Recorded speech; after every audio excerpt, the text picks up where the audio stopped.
Okay guys, this is going to be a precursor kind of video to my tutorial on making the purse mini that you've all been requesting. But anyways, let me start with, I just want to kind of give you the basics of the tools that I use that are a staple, that I won't use anything else when making a mini album, that you totally need. I want to explain the glues and the different cardstocks and the weights of the cardstocks, the chipboard, and the magnets. So if you're not interested in hearing all that, that's all that's going to be in this video. Then go ahead and tune off and just wait for the whole making process. But this is kind of just like, we'll call it Mini Album 101. All right, first let me get the paper stuff out of the way. And because I know I had a lot of questions on cardstock, and the different weights of cardstock, etc. And it does make a huge difference when you're creating. There's different pounds, and I don't know if you might know this stuff already, you might not, but this is for beginners. If you don't know, or if you already know this stuff, tune off. Okay, cardstock that I use to build, first of all, let's start. I use to build, this is just a little mock thing that I was doing examples on. For the covers of all my books, journals, mini albums, I use chipboard that I purchased from Joann's or Michael's. I don't use this on anything but the front and back cover and the spine, because it's hard like a book, so it doesn't bend at all. And I get mine at joanns.com.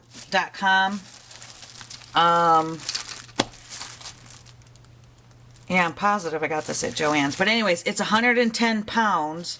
It comes in black and white, but on the white it is craft, which I don't care. You can wrap this in cardstock or your pattern paper if you want. This one is wrapped. You can see what I mean by wrapping. I just did it with craft paper.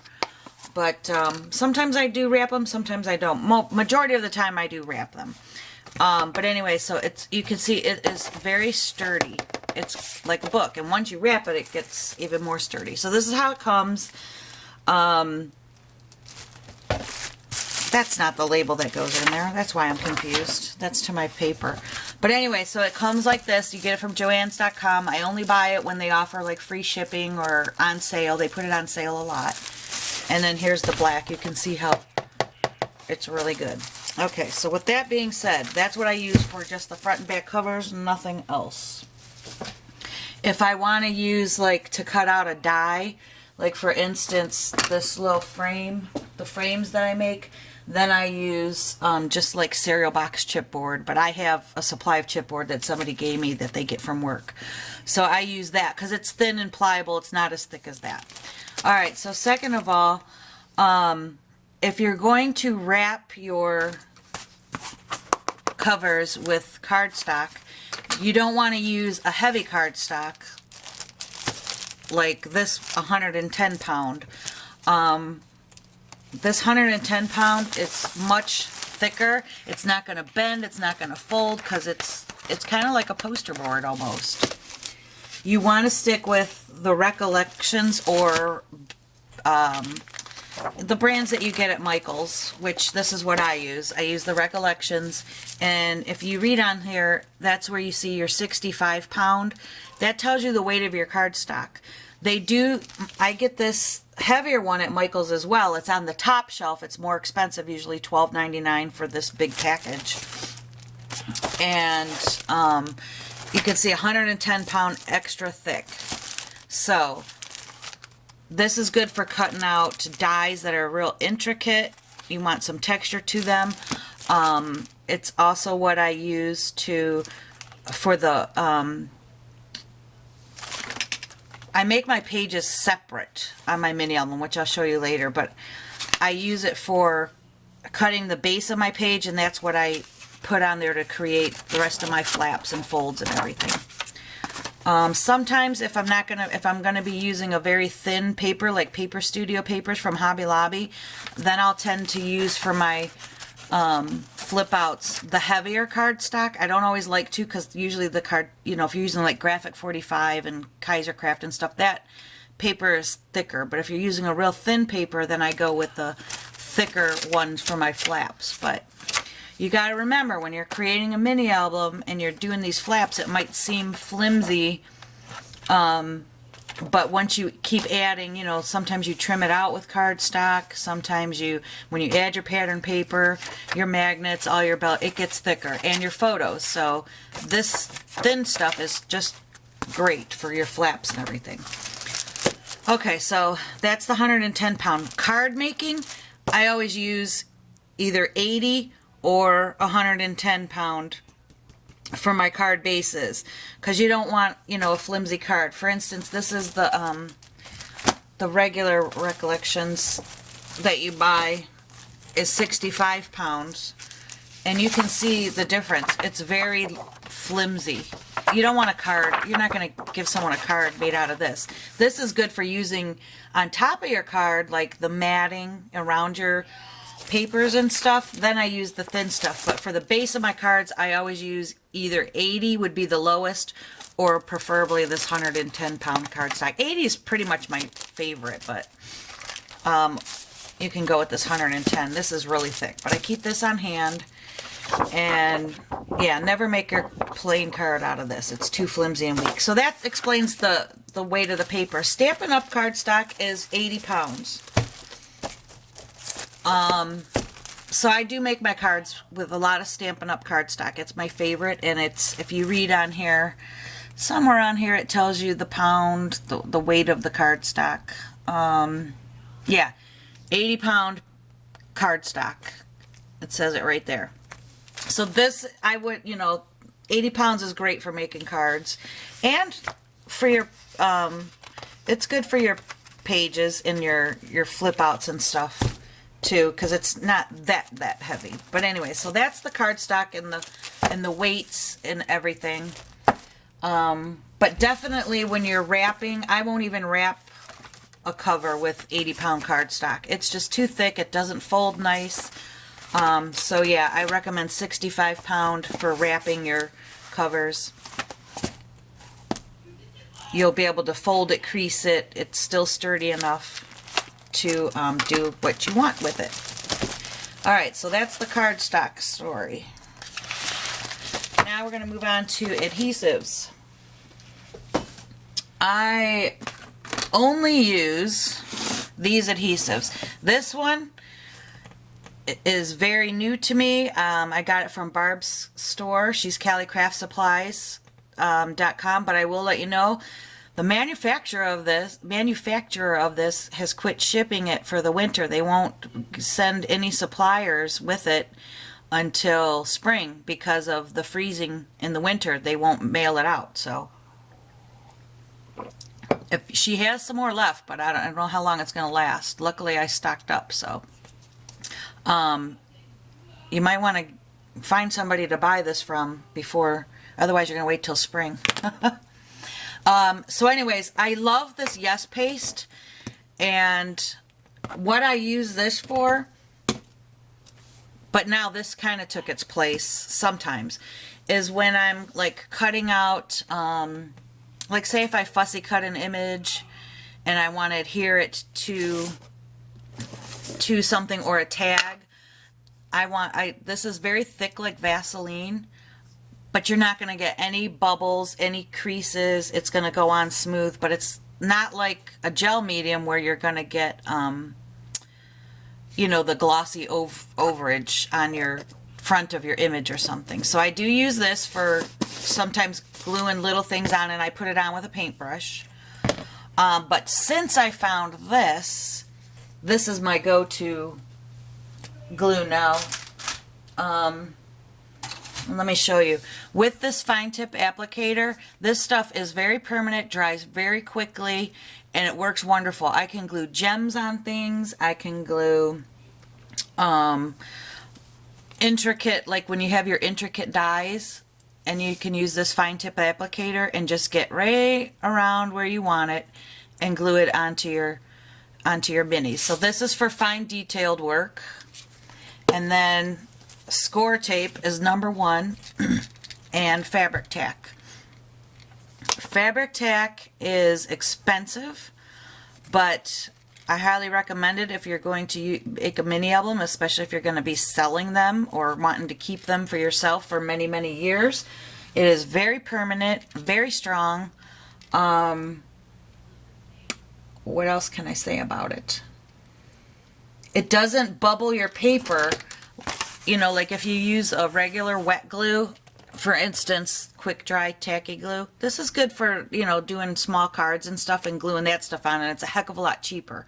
So when I don't need it to be, you know, if I'm making a card and I know someone might throw it away or something, and I'm just gluing like paper pieces down on it, I'll use this. But this stuff will not bubble your paper. You're not even going to see where your glue is. It's just awesome. I cannot recommend this enough. This will always be a staple with me.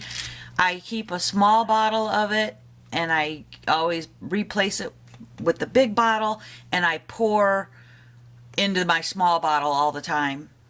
But I get it at Michael's or Joann's, even Walmart sometimes if I'm in a pinch, but use your coupon for this at Michael's. It is expensive, but it is worth it. Now for the edges of my mini albums, on the pages and doing my seams and stuff, I glue my whole pages on here. Like I said, you're going to see in my tutorial, I take a piece of cardstock and I build my shell, and then I glue with the lightweight paper, like the 65-pound cardstock. I glue the pages on here, but I build my pages separately on a different piece of cardstock. These are attached. I already built them, and I was just doing a demonstration for somebody. And then when I'm all done, I glue each page that I created onto these sheets, and I use the fabric tack for that. But I will tell you, when you're working with glue, guys, I cannot stand, and any glue will do this. This doesn't do it so much, but any glue does this. You know, your edge, you're putting it on, and then it spurts out the edges, and it looks very messy and yucky. So on my mini albums, I score tape, which is why it gets costly to do it this way, but it's the best quality ever. I always use my score tape, and I'll tell you the difference in score tapes in a minute. I score tape around all my edges, and then I glue in the middle, and I don't get near that. That way, when you're putting it down, you're not having the glue seeping out. It's a much neater look. And I do that with all my pages, my papers, my cards. I just use score tape. I will put the links down below where I get my score tape. And I know you can get it, you know, at craft stores. They do have like these generic versions. This is like American Crafts, where you can get it at Hobby Lobby and stuff. Works good, sticks wonderful, but I'm going to tell you, it is a pain in the butt. I will spend forever and a day trying to peel off this once it's applied, and it just takes me twice as long to do a project. With this Sook Wang brand score tape, it's the best. It comes off with your craft knife, and just, you can pick it off really quick, and it sticks great. But I always keep a roll of this, you know, for if I run out. And it's just kind of like a backup if I run out. It sticks good. So if you have the patience to do that, it is, I don't even think it's cheaper, guys. I get it online. I buy it on Amazon, and it comes you get 3 rolls for, I don't know. I forget the price, but I'll put the link down below. You can go to the link where I get that. Also, for on my hinges, I use score tape. Some people use glue. You can use glue. That's totally fine. But like I said, I go ahead and use the score tape because I don't like to see the glue in my seams and everything else. But you can use this. You can just strictly use this or strictly use score tape, whatever. But for the best results, that's how I do it. I get a nice neat look. I don't have glue coming out in all my edges, and it's a nicer look.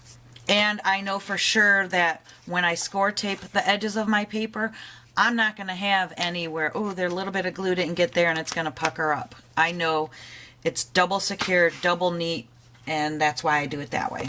And you'll see more in my tutorial as I go along and how I work. So those glues and tapes are essential to every project I do. Next, well, first of all, you need, they call it Tyvek. And that's what I use to, you can kind of see a little bit in there. I put it on the seams where I attach my covers. This is a piece of scrap from a mail package that I got in the mail. And this stuff does not, well, of course that's but you can see it's made out of like fiber. So I can't tear this going this way. That was where the envelope was glued together. But it's not going anywhere. So that's why I put it on the edges of, you can see there. After constant wear and tear of opening your book, cardstock is going to give, okay? It's paper. It's all there is to it.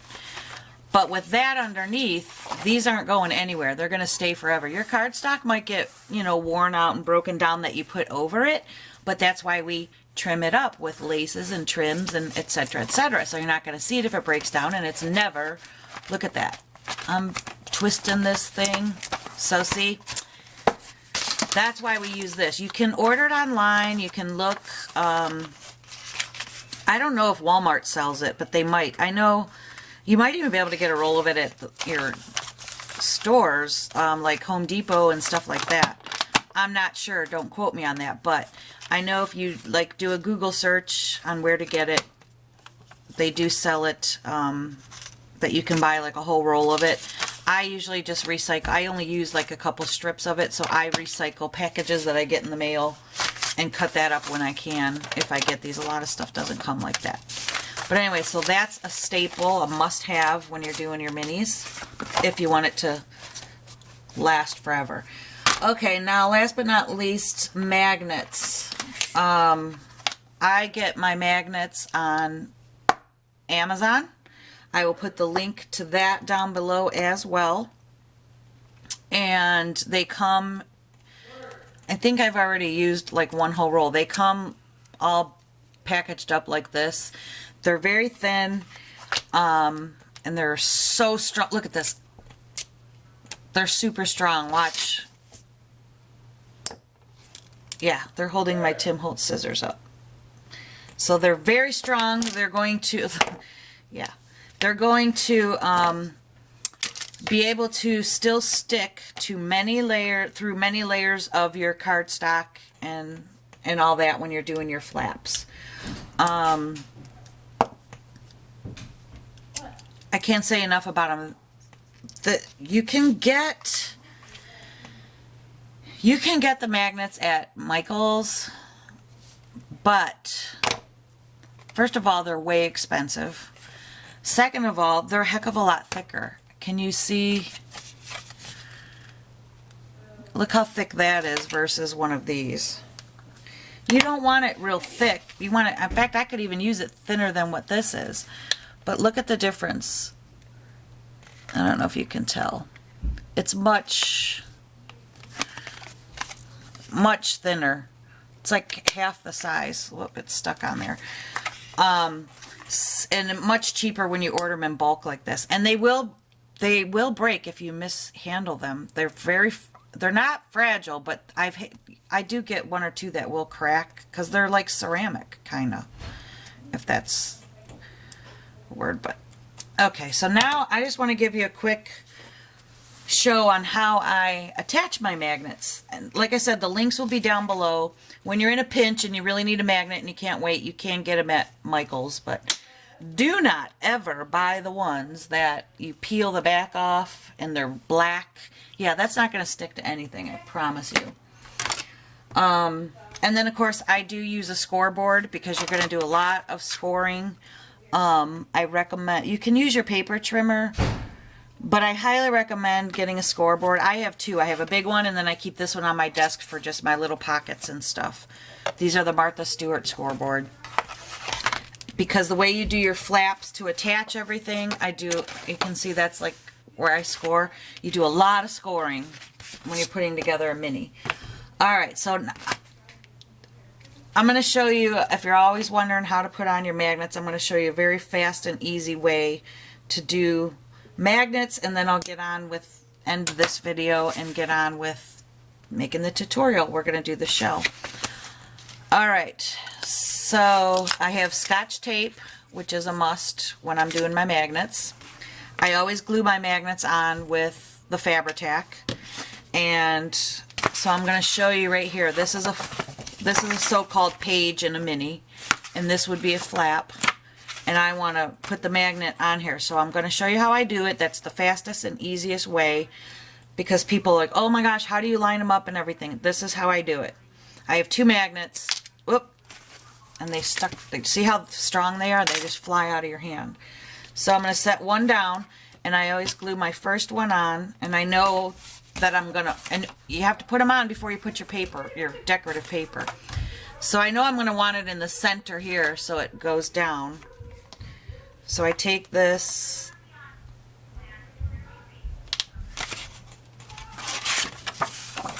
I'm going to open that flap up. So I don't care what side I'm using on this first one. I just take it and I put some glue on the back of it like this with my Fabri-Tac. I open my flap, and I know I want it like right about in the middle at the bottom. So I put that on there like that. Now it's wet and it's going to take a while to dry. So here's my tip, because I don't want it to come off. This is where I take my Scotch tape. And I tape right over the magnet to hold it in place. That Scotch tape can stay on there because we're going to cover it with pattern paper or cardstock.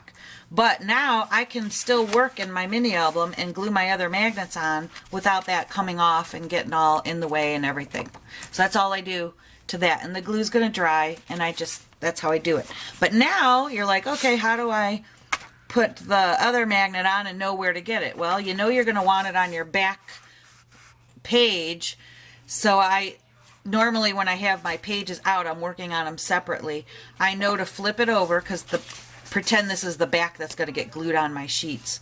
So I flip it over, and I toss it right on there, because the side that it's supposed to be on is going to stick and find that magnet. So that's how I know that's the right side that needs to be glued down. I then pick it up, put my glue on it, and stick it right back down. And then I put a piece of Scotch tape right over that so I can continue working, and the magnet's not going to come off. See? Now look. And it's on the back, and it's not coming off. If the glue was still wet, I wouldn't be able to do this. That's why I use the Scotch tape. Okay, so there's my trick on putting magnets on projects. Like I said, I'll put the link to in the description below. And so this is part mini album 101, and now I'm gonna go make the tutorial on doing a purse album, but that's not gonna be up for a while because I gotta make it and do it in parts, and I'm not sure if I want to do part 1, part 2, but I think maybe I will have to do it because it'll be way too long of a video. So okay, I'm gonna go. Take care. I hope this helps. If you have any questions, need to see something specific, let me know. I will be happy to answer your questions, help you out. I want to see people create beautiful things. I've learned from YouTube, so I wouldn't be able to do this without watching everybody's videos from YouTube. And I also find that it's really the basics, but you tweak it to your own. You know, I've gotten little pieces, parts from this person, that person, but then I tweak it to how it works best for me. So that's how you got to do it, guys. All right, take care. Have a good day.